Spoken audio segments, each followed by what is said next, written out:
Hello again, everyone. Edwin Learnard back once again. In this YouTube astrological segment, I'm going to be talking about astrology and the end of the world. No, this is nothing foreboding. I'm not making any prediction. This is not predictive or not making any prognostication or proclamation about the end of the world. What I want to talk about basically astrology and some thoughts on some zodiac signs may deal with it and certain elements in a chart, how some people may be reacting or in terms of the speculation that the world may be coming to an end sooner than later. Well, I mean, first off, it is very possible we could be in the end times, and all respect to others, all religious beliefs out there. There are certain things that we're seeing that can be portending the end times. Some people speculate and theorize this mark of the beast, this microchip that's been implanted in people and certain parts of the world. And you're talking about the escalation in riots and this global pandemic, otherwise known, of course, as COVID-19, the coronavirus. There are some indications, and you have this, and perhaps some escalation in police brutality, and again going to the riots. We're having there's certain things which could be, which might be signifying the beginning of the end for us, but at the same time, this again is not a video that's going to be predicting the end of the world through astrology, but I want to talk about how people may be dealing with this. I mean, generally speaking, you have, as far as the fixed signs in astrology, of course, those are Taurus, Leo, Scorpio, and Aquarius. Well, those signs generally, I mean, are the ones I would say collectively on average with the strongest strength of character. They're not ones that are going to become frazzled easily in the face of danger or adversity. I mean, they're downright, I mean, close to unflappable compared to the other signs. Then you have, and they're going to likely, I mean, if we hit a point in time where we have to deal with the end period, or we're close to the end, they will deal with it with likely the most calmness and most composure. When you talk about the mutable signs, of course, are Pisces, Gemini, Virgo, and Sagittarius. They are mutable, being mutable signs. They're signs that are very subject to change very easily. There's more of a propensity toward changeable behavior. They're more inclined toward worry and anxiety. And my really, and there's also other elements in the chart which could be show indicators of worry, such as afflicted Saturn. If Saturn in one's chart is strongly afflicted, it can be a person that might have a very strong proclivity to worry. Saturn can be a very big harbinger of fear, apprehension, and worry. Now, the cardinal signs, with the exception or exclusion of the zodiac sign Cancer, would come second in terms of the ability to throw off fear, apprehension, and worry. And of course, those signs are Aries, Libra, and Capricorn. Uh, I mean, Aries could be downright fearless anyway. Aries generally has very little physical fear, and they're not, and these signs are not, in terms of strength of character, may not be as strong as the fixed signs on average collectively, but they're not far behind. And if we hit a point in time where we're going through a very big crisis and adversity globally, where it looks like if we're at a point where the world is on the threshold of coming to an end, these signs will deal with it. Better than many others, but maybe not as good as the fixed signs, but they will deal with it, and really they will not deal with it that poorly. But anyway, what I want to talk about is that when you're talking about, I mean, you're talking about a situation that can develop, and where we could be on the brink of the end times, and again, Another thing I wanted to point out, if I remember right, according to the doomsday clock, we're 100 seconds before midnight right now, and that basically is like a metaphor. It's symbolic. It's not necessarily literally 100 seconds. I don't think it's like literally 100 seconds before the end of the world, but it is. What it shows is that we're in pretty close proximity to it due to the due to it could be things of a climatic nature, the climate thing, the environmental situations, the fact that maybe the fact that as far as the nuclear situation, the countries and the amount of nuclear weapons that that countries may have, that people think, well, based on all this information, the doomsday clock is at a point where it's not far from midnight right now. And we have to remember too, going back to the mutable signs, and if you have a strong mutable influence in your chart, preponderance of mutable energy, or even the sun, moon, or the ascendant in a mutable sign, you may be a little bit more prone to fear, apprehension, and worry than most. And if you have it, like, say, in a mutable T-square configuration or a mutable Grand Cross, you will be a little bit more prone to that. It could be very strong anxiety issues. Remember, a Grand Cross in astrology configuration has been looked upon as that cross to bear. It could be a configuration of very great tribulation. And say if you have like something like the sun, moon, or ascendant in that configuration, that could even be more emphasized. And I would say, especially, I mean, the ascendant is, I mean, it could be a stronger toll on the physical body if the person is going through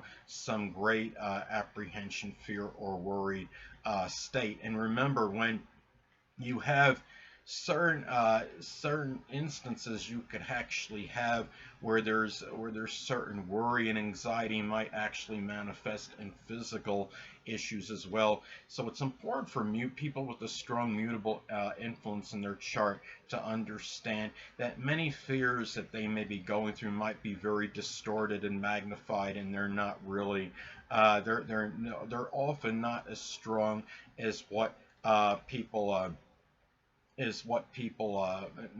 might actually see. It's like basically what happens is those signs, the mutable signs, may often bring about their own problems through their own worry. I mean, if you have a for example, I mean, if you have like somebody with strong mutable influence in their chart and they're prone, there's a strong proclivity toward apprehension and worry, and they're going into a negative environment, and it's got a very high crime volume, and they're looking nervous and apprehensive when they're in that area, they could actually be bringing the problems on themselves.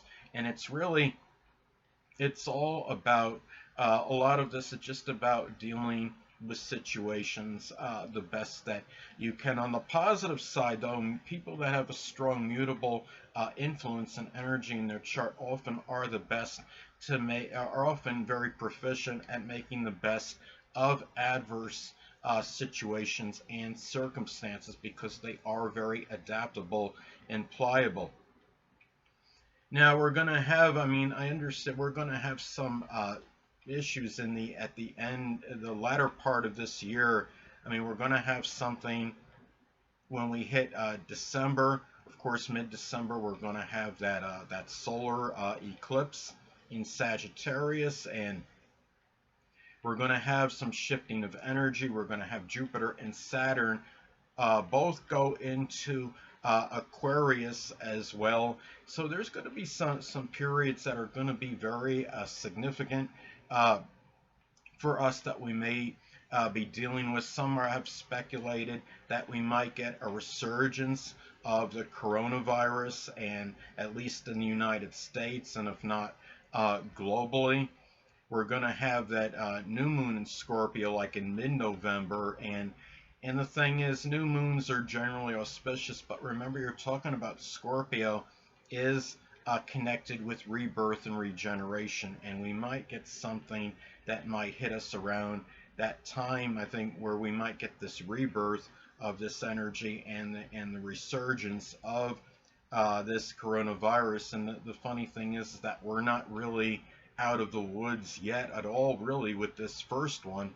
Uh, Hold on a moment, people.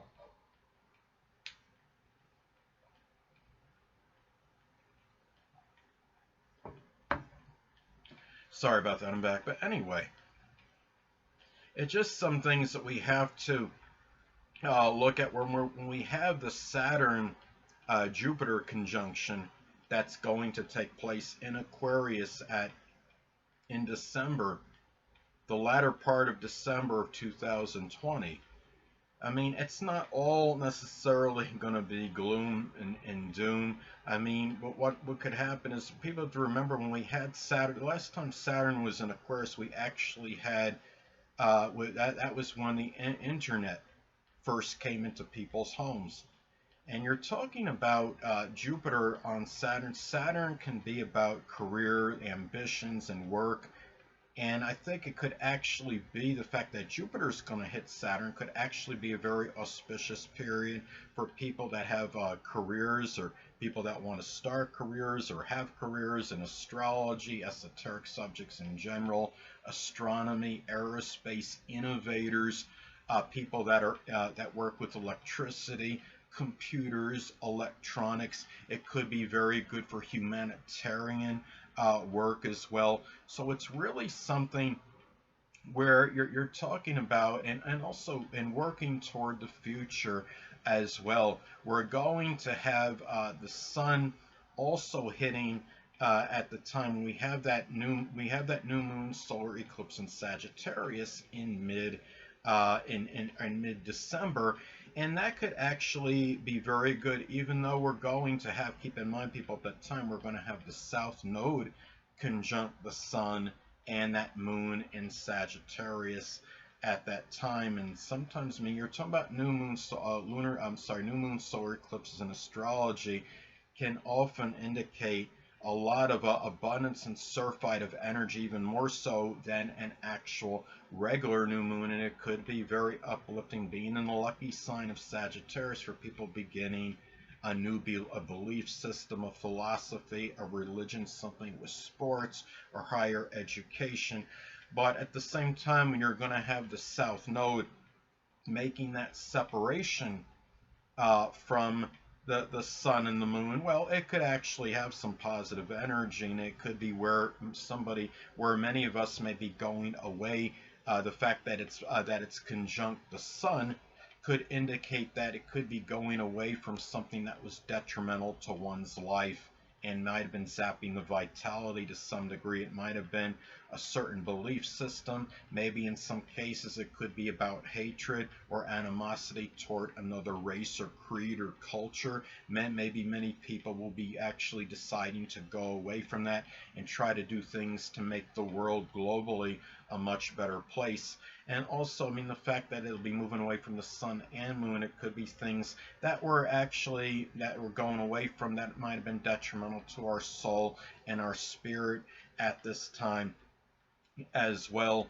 And the thing about this too is, but at the same time, we know that it's going to be that December of 2020. We know one thing, or could say one thing with a fairly high degree of certainty, and I don't think you have to be very mediumistic to notice that is going to be very important period, and it could be some critical changes. The fact that you have a lot of that shifting of energy when Jupiter makes its transition from going from Capricorn into Aquarius, and Saturn doing the same thing, going from the conservative sign of Capricorn into Aquarius. That's very obviously very big change, and you're also going to have the Sun at that time. And Sun in December, of course, will be transition, as it always does, from Sagittarius into Capricorn. So there'll be a lot of focus on some serious business and government related issues when that time comes as well. Now, on the negative side, when Jupiter is going to hit Saturn, you're going to have a time to, on the adverse or negative side of that, you may very likely have an inflation. When you talk about inflation, remember that Jupiter, as I've stated in previous videos, could be strongly benign and benevolent, but it could also have a tendency to enlarge and exacerbate things and expand. It could expand some, I mean, the fact that Jupiter in Aquarius will be touching Saturn in Aquarius could indicate that it could very well enlarge and exacerbate some difficulties with radical behavior, with people that are maybe are trying to reform something maybe that's not really the best reforming energy, maybe reforming something that they really shouldn't be, and just very bizarre, unusual, maybe even iconoclastic behavior, and there could be an exacerbation in that. So it's something that we have to look at that time, and it's important for people to understand that that it's really that we just have to do, do what we're supposed to do at this time. If this pandemic is going to be continuing around this time, that we should use a lot of this Aquarius energy to try to do things to benefit humankind, and regardless of your astrological placements, that's something that we all collectively can do. We all have, free will. So, and Aquarius is about freedom. And I think, and as far as going back to the end of the world thing again, that we may be able to do, we might not be able to control what certain people and dictators or world leaders or what have you are going to do, but we can control a lot of our own actions, taking the precautions necessary to try to prolong life on Earth. The Earth signs, of course, are the most cautious. They'll be the ones that will probably be doing that more religiously than others. But anyway, people, that'll conclude this YouTube astrological segment. Until next time, people, Edwin Learnard saying stay well.